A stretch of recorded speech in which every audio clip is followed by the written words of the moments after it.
Semuanya baik belaka, di tangan dia segala kebaikan. Apa Tuhan buat semua betul, tak ada silap. Walaupun benda tu kita tak dapat terima sebagai benda yang baik, tertekan bagi kita contohnya kan, tapi hati yang mesra tadi ini, mesra ketuhanan ada, kena pakai itu juga, jadi kita akan merasai bahawa kasih sayang Allah lebih segala-gala. Maka tak dapat tidak. Pertama ridha, kalau sudah ridha layak masuk syurga. Habis tak ridha tak masuk. Kalau kita bukan hamba Allah yang ridha tak masuk syurga, tak masuk.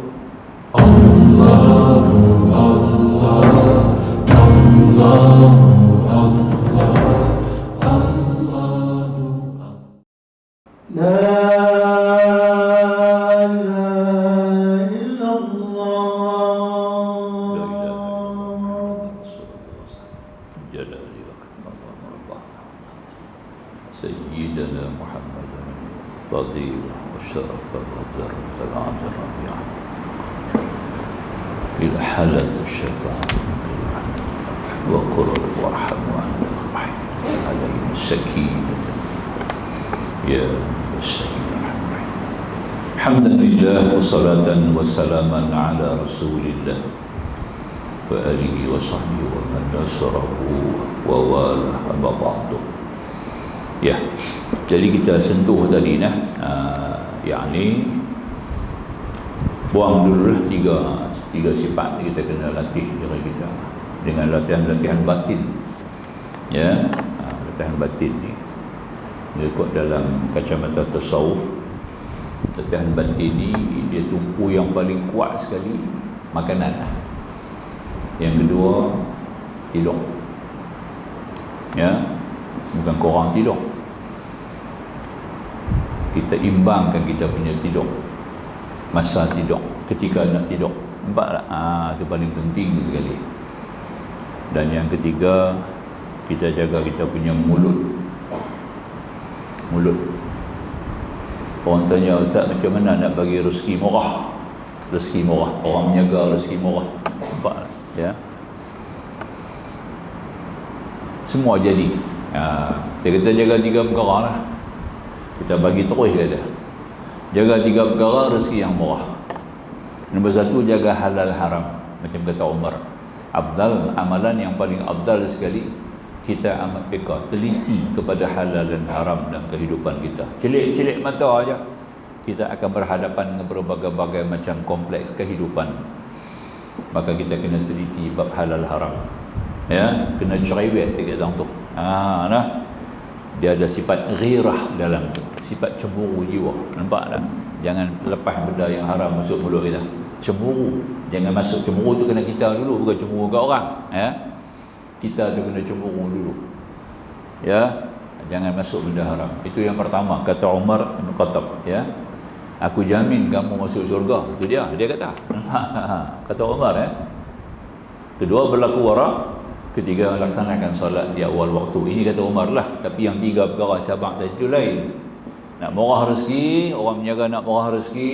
Kita sendiri nak melimpah-limpah rezeki, dunia lah. Dunia cari kita, bukan kita cari dunia, dunia cari kita. Nampak tak? Ya, itu proven saya sendirilah. Provennya saya sendirilah. Ya, yo, nah, yang saya dapat rasai.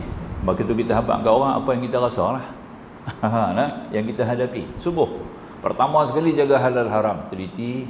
Ya, yang kedua jaga waktu salat.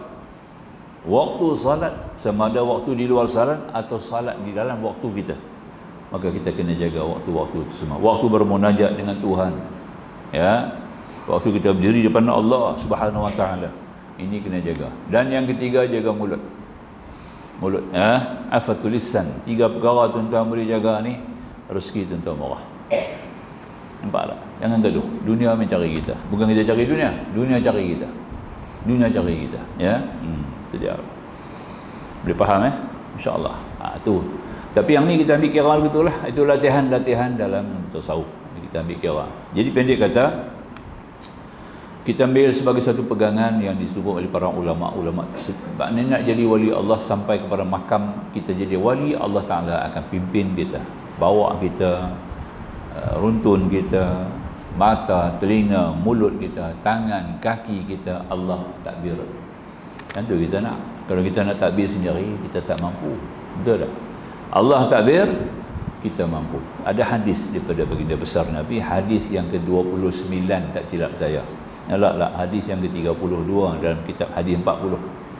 Kita buka lah, Imam Nawawi spesialis, dia pilih hadis tu masuk dalam kumpulan hadis 40.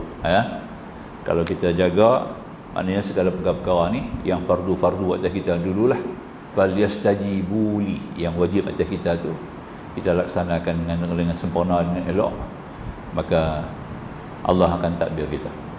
Tangan, kaki, mata, telinga, mulut kita Tuhan pegang. Jadi kita selamatlah. Kita tak jadi berat. Pasal Allah pegang, macam mana kita jadi berat? Nampak ya? Allah tolong pimpin kita, runtun kita. Allahu waliyul ladzina amanu yukhrijuhum minaz zulumati ila nur. Al-Quran sebab Allahu waliyul ladzina amanu yukhrijuhum minaz zulumati ila, Allah wali. Nampak? Bagi orang-orang yang beriman tadi ini, gimana keluar daripada kegelapan kepada cahaya. Tuhan dah bawa sendiri. Nampak tak? Jadi kita terpimpin. Orang terpimpin ni panggil wali Allah lah. Yang panggil wali Allah ni orang yang terpimpin. La khawfun alaihim wa lahum yahzanun. Ya, tidak ada takut atas mereka. Sebarang jenis fobia tidak ada. Mengikut psikologi, ya, ada 36 jenis fobia. Bila kita cek keadaan manusia ni, tidak satu pun yang ada kat dia, semua dia buang, tidak ada. Yang dia bimbang hanya satu ya, takut hanya kepada Allah. Nampak tak? Dia mau lugu tu. Nak takut dunia apa? Dunia semua Tuhan takdir. Kita kenal wujud nafsiah tu, sifat wujud, sifat 20 tu, wujud nafsiah tu kita kenal. Siapa kita nak takut? Tu yang kena nak ngaji sungguh-sungguh tu, ya. Dalam sikitlah ngaji tu, ya. Kena menghadap guru, kena tawaduk sikit. Tawaduk ni makna kita jangan ada kita faham, kita reti semua. Banyak benda yang kita tak faham, kita tak reti, nampak tak? Tentang ketuhanan ni. Ya. Kita kena tawaduk sikitlah, duduk dengar, ya. Nak cari apa? Nak cari rasa dengan diri kita wujud Allah sebagai wujud nafsiah. Nampak tak? Imam Abu Hasan Asy'ari kategorikan wujud sebagai sifat nafsiah Allah Subhanahu wa taala. Kenapa nafsiah? Kerana Allah buat semua. Dia tak bergantung kepada makhluk, bukan ada kerana, bukan ada sebab, bukan ada ilah, bukan ada wasitah, bukan ada wasilah. Nampak? Semua dia. Kita makan daripada kita mula makan sampai suap makanan, sampai hazam makanan, semua kerja Allah, bukan kerja kita. Nampak tak? Itu wujud nafsiah. Kita bukan wujud nafsiah. Kita bukan wujud nafsiah. Kita bergantung pada banyak sebab. Ada kerana, ada sebab, ada ilah, ada wasilah. Nampak tak? Allah tidak. Ya, dalam wujud nafsiah itulah. Maka ulama perkukuhkan lagi dengan adanya sifat salbiah dulu. Nampak?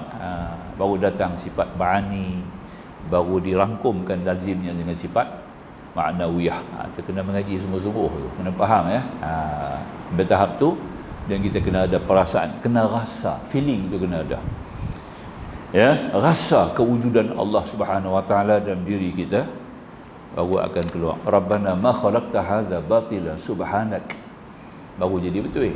Ya, kita dah sampai kepada suatu tahap dipanggil ulul albab, hidup.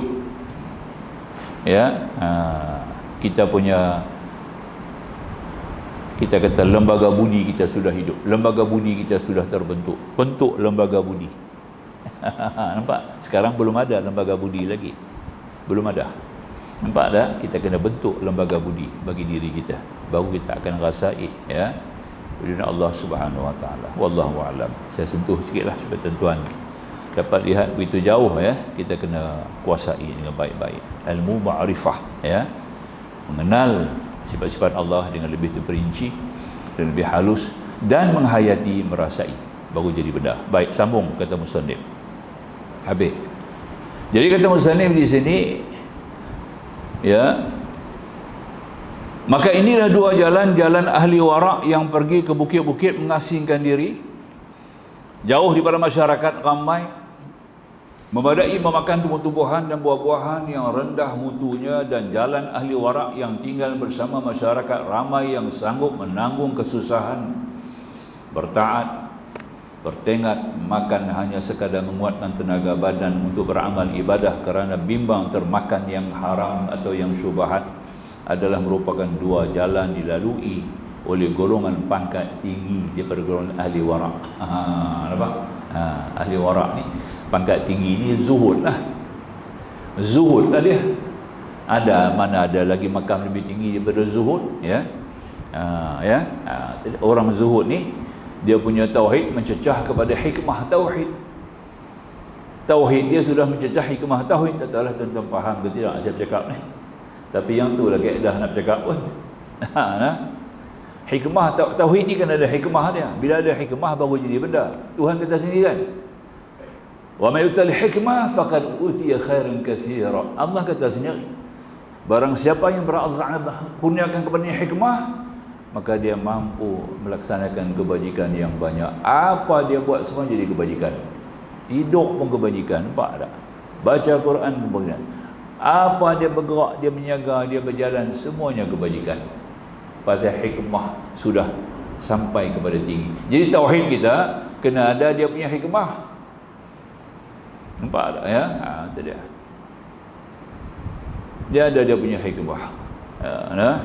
Inilah di sinilah Ibnu Athaillah Askandari, seorang ulama sufi, menyusun kitab hikam. Nampak tak? Di karang kitab hikam pasal ni. Nampak tak ya? Di karang kitab hikam. Ini pasal ni. Disyarah-syarah oleh berpuluh ulama nak syarah kitab ya. Termakan yang haram syubhah merupakan dua jalan lalui oleh golongan pangkat tinggi daripada golongan ahli warak, maknanya sampai kepada golongan zuhud ya. Dia kata kalau imam ni sampai yang tinggi, kalau sama semua daripada awal, mula-mula kita nak samakan imam ni, kita ambil pilih imam yang qari. Qari ni bukan pandai baca Quran lah, jangan faham lagu tu. Qari ni alim. Seorang yang alim daripada semua sudut ilmu, itu dia panggil qari. Al-Imam Syafi'i lah tafsir hadis tu. Hadis yang Nabi kata tu, imam didahulukan yang qari, bukan pandai baca Quran lah. Ya, salah satu dia baca Quran tu kena betul lah. Nak baca Fatihah dia jadi imam dia. Tapi qari dalam maksud hadis ini kata Imam Syafi'i adalah orang yang alim daripada semua sudut, faqih. Dia kata faqih. Sebab tu Mekah dia panggil Ummul Qura. Nampak tak ya? Ummul Qura Mekah tu. Dia punya jami'ah, Jami'atul Ummul Qura. Itu dia. Qura tu orang alim. Ada situ pusat dia ya. Kalau dah sama semua, yang pandai-pandai sunnah pula. Nampak tak? Kalau dah faqih, orang yang ahli dalam bidang sunnah. Kalau sunnah pula dah elok, sama juga tu, utamakan pula orang yang lebih dulu hijrah. Kita sekarang kata orang lebih dulu Islam lah tua. Nampak tak? Dia Islam jumpa tua, dia tua jumpa Islam dulu, kita baru jumpa kemudian. Ya, umur tu lanjut sikit, bagi lebih. Pilih yang agak lanjut sikit umur lah, nak jadi imam. Sampailah kepada yang 13, penghabis sekali 13. Kalau semua sama-samanya warak, cari pula yang zuhud. Nampak dia kata habis. Nampak? Itu dah nah. Kalau semua sama-sama zuhud, digilir-gilirkan antara mereka. Nampak? Saat ni subuh hang bawa, zuhur aku bawa, asar hang bawa, maghrib aku bawa. Itu sama-sama zuhud. Syekh Nawawi Al-Bantin ada sebut dalam Simarul Bahiyah kitab dia. Tak ada di sini orang tak berjumpa ada kitab. Saya pun guru-guru Madura ni baik dengan saya, guru-guru Madura dia pahala hadiah kitab. Di situ kita dapat lihat dia punya huraian halus. Baik, sambung sikit lagi lah yang kita tengok di sini. Maka dia kata musannif, dua jalan tadi ini di mana mereka makan apa juga anda semata-mata kerana nak jaga, menguatkan tenaga badan untuk beramal. Maka makan hanya sekadar menguatkan tenaga badan untuk beramal ibadah kerana bimbang termakan yang haram atau yang syubhat, adalah merupakan dua jalan dilalui oleh golongan pangkat tinggi daripada golongan ahli warak, sebagaimana kita mengetahui. Adapun bagi orang yang kurang pangkat warak, ya, daripada mereka yang berpangkat tinggi, maka mereka juga amat berhemat cermat dan amat berteliti menjeliki menurut kadar kemampuan mereka. Dan bagi mereka juga mempunyai habuan bersifat dengan warak menurut kadar mereka. Ingatlah, setakat mana anda bercita-cita, maka setakat itu pula anda akan mencapai apa yang anda citakan. Allah Ta'ala tidak akan mensia-siakan ganjaran pahala sesiapa yang elok amalannya, dan Allah yang maha mengetahui dengan apa yang mereka buat. Jika dikatakan ini ada pada segi haramnya, maka khabarkanlah kepada kami di pada segi halalnya pula. Apakah ta'rif berlebihan yang melazimkan daripada pengambilan tertahan di mahsyar dan terkena hisab? Apakah kadar yang mengambil seorang hamba akan menjadi beradab, sopan, ya, tidak menjadi berlebihan dan tidak menyebabkan tertahan di mahsyar dan tidak terkena hisab? Ini bab, satu bab lagi. Tadi kita bercakap masalah haram, ya, sampai pakai hukum apa? Hukum wara', betul.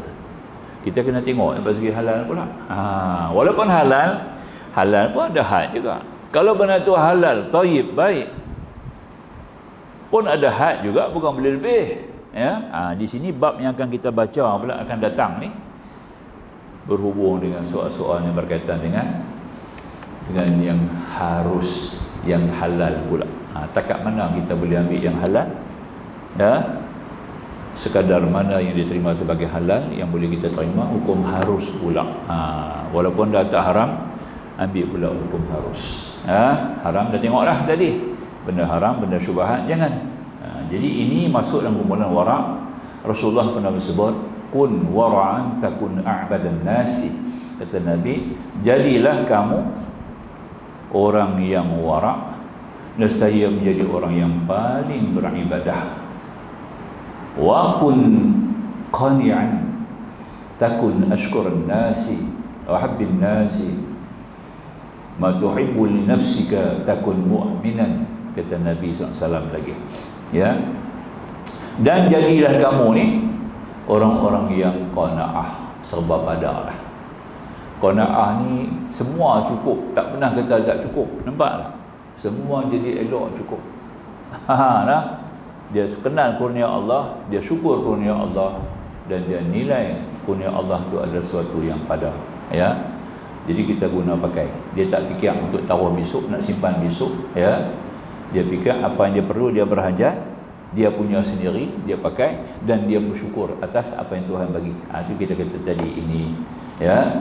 Wa tuhibbul nafsika takun mu'minan, di mana dia tadi ini, saya kamu menjadi orang yang bersyukur kepada Allah. Kalau kamu qanaah, cintailah untuk orang lain seperti kamu cintai kamu sendiri. Sama juga, kita juga kena cinta orang lain dengan membantulah. Mak cinta ni membantu orang-orang miskin yang berhajat, para janda, ya, yang keputusan tempat bergantung, ya, tolong mereka, anak-anak yatim lah mereka ada. Itu di antara yang kata tadi, cintalah orang lain seperti kamu cintai diri kamu sendiri. Ini saya kamu jadi orang mukmin yang paling sempurna, kata Nabi, ya. Takun mu'minan wa ahsin mujawaraka takun musliman. Itu dia, ya. Dan berbuatlah baik kamu kepada jiran-jiran kamu dengan orang yang menjadi tetangga kamu, ya. Nescaya kamu menjadi seorang muslim yang sejati. Itu dia, ya. Wa aqallu dhahika fa inna kasrata dhahak tumitul qalb. Nabi kata, atau kama kata Rasulullah. Hadis ni panjang ialah, tapi yang tu lah saya baca bagi tuan-tuan dengar sikit. Ambil yang inti dia tu mustahak. Kata Rasulullah SAW, ya, dan sedikitlah dalam ketawa. Nabi kita jangan ambil gelak, jangan gelak banyak. Kita tengok raja lawak, nak gelak lagi tak betul, pergi cari pasal nak gelak, nampak tak? Lagi tak betul. Nabi kita kurangkan gelak, nampak tak? Sebab tu pemimpin-pemimpin dunia yang besar-besar ni, yang masyhur, yang besar-besar, yang berhebat ni, tak pernah gelak, tak ada gelak, ya. Rasulullah gelak sekali itu pun tak bunyi, nampak gigi sekali, ya. Dalam hayat Rasulullah, ya, melainkan senyum saja, tak ada gelak. Kita suruh gelak, terbahak-bahak, nampak tak? Lagi banyak orang gelak, lagi banyak lawak, dia terpilih sebagai juara lawak. Itu dia, nampak tak? Dapat 500,000. Nampak tak? Lingkup kita, kering hati itu jadi kering. Bahagian dalam tu, bahagian sir tu, tentu dia akan jadi kering. tak akan terima lagi, kita tidak akan dapat hikmah. Itu kata Nabi, ya. Wa aqil ad-dhahika fa inna kasrat ad-dhahaki tumitul qalb. Nabi kata, kurangkan gelak ketawa tadi ini, ya, di mana akan menyebabkan hati kamu akan jadi muram. Nampak tak? Muram. Duk biak-biak lama-lama muram, mati habis. Terus kaku. Nampak tak? Kalla bal rana ala qulubihim ma kanu yaksibun. Al-Quran sebut. Hati itu jadi karat. Rana ala qulubihim, karat hati itu. Bila nak katuk karat tu tebal. Tinggal sikit, hati itu kecil. Nampak tak? Duk katuk karat. Bila satu benda dah kena karat tebal, kita katuk karat tu habis, benda tu jadi kecil tak? Kuranglah dia punya zat. Hati kita pun begitu lah. Ya, bila datang karat, maknanya kata Allah Ta'ala hantar penyakit. Nampak tak? Kalau Tuhan sayang kat kita, masih ada sebab-sebab yang Allah nak sayang kat kita, maka ditimpalah kita dengan penyakit-penyakit yang berat. Nampak tak? Seolah-olah katuk karat lah. Penyakit-penyakit berat ni katuk karat. Nampak? Dah? Bila sudah karat tu hilang, hati tu jadi kecil. Kuranglah dia bermesra dengan Allah. Pasal hati tu kecil lah. Nampak tak? Ya? Itu je. Jadilah masalah. Itu di antara yang kata tadi ni, ya. Jadi kita kena ambil fahamlah di sini, insya-Allah, tuan-tuan. Yang sebagai tidaknya lah. Jadi hikmah tauhid tadi saya tahbak tadi kepada tuan-tuan. Tauhid ni sampai dia punya hikmah yang 3. Sampai 3 hikmah ni maknanya kita sudah mencapai hikmah dalam segi ilmu tasawuf, sudah lepas dia punya had fardu ain. Nampak tak? Ya. Yang pertama kita ada redha, yang kedua kita ada tawakal, yang ketiga kita ada mahabbah. Tiga-tiga kepada Allah. Itu artinya tauhid kita sudah capai kepada hikmah. Lagi tauhid tak sampai ke situ. Tauhid mentauhidkan Allah, tidak sekutukan Allah, tapi tak sampai redha kepada Allah. Ya, itu dia. Redha ni bila dia terima ancaman apa-apa yang menekan diri dia, tidak membawa kepada gelisah. Nampak tak? Tidak menggugat kehidupan dia, dia akan terus tenang dan tenang. Seri, orang putih kata. Seri. Amai kok mana pun, aku dah terima semua, Tuhan dah tentukan. Apa dia nak buat, dia lebih tahu. Dan Allah buat semua dengan baik. Nampak tak? Tidak ada satu. Biyadihil khair wa ilahil masir wa huwa ala kulli syai'in qadir. Itulah Allah. Nampak tak? Semuanya baik belaka. Di tangan dia segala kebaikan. Apa Tuhan buat semua betul. Tak ada silap. Walaupun benda tu kita tak dapat terima sebagai benda yang baik, tertekanlah bagi kita contohnya kan. Tapi hati yang mesra tadi ini, mesra ketuhanan ada. Kena pakai itu juga. Jadi kita akan merasai bahawa kasih sayang Allah melebihi segala-gala. Maka tak dapat tidak. Pertama ridha. Kalau sudah ridha, layak masuk syurga. Habis. Tak redha tak masuk. Kalau kita bukan hamba Allah yang redha, tak masuk syurga tak masuk.